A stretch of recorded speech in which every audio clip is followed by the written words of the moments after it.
Good afternoon. Welcome to another edition of Only in Illinois, the weekly video recap from Reboot, Illinois. I'm Madeline Dubeck. And I'm Matt Dietrich.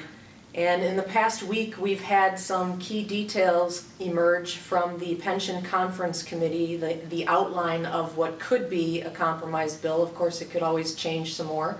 But tell us what the major components are, Matt.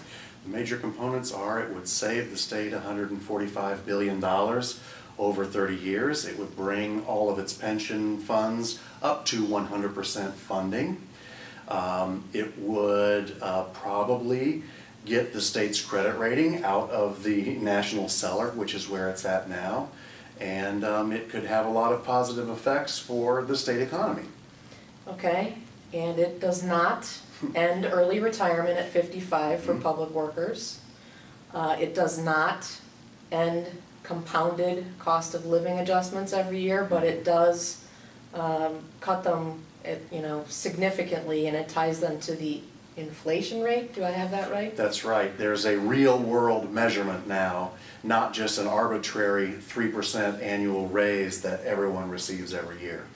And the figures that we've just provided are all based on some pretty rosy return rate projections. They're hoping that they will achieve these savings by getting 8% returns on their investments every year, and that's been very heavily criticized as being a very optimistic forecast. Very optimistic, right. And so you pointed out this week that this is, if something eventually happens, it will be a compromise. It's not going to be what was proposed from either side before, and compromise is another way to say nobody's happy. I think everyone's going to be pretty unhappy. They're going to probably find ways that they can be very unhappy with this if they want to. The original bill that was sponsored and favored by House Speaker Michael Madigan, which passed in the House, was going to save the state $163 billion over the next 30 years. This, of course, would save $145 billion, it's projected.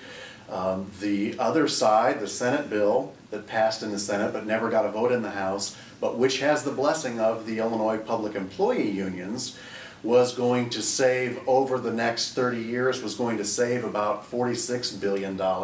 However, it had different levels of health care that retirees could choose, and in that bill, the supporters were projecting that that would bring another $88 million. So what they believe is that you would save a total of $134 billion with the Senate bill, which is not, that much less than the $145 billion that we may be talking about now.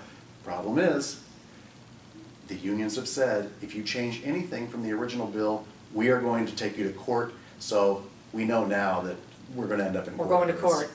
We're going to court no matter what, and we'll see. We've got a little bit of time here, it would seem, for citizens to weigh in on this if they haven't done so already. And one way you can do that, if you agree with us, is sign our pension petition at www.rebootillinois.com/pension-crisis. And that's it for this week's edition. We'll see you on the next edition of Only in Illinois.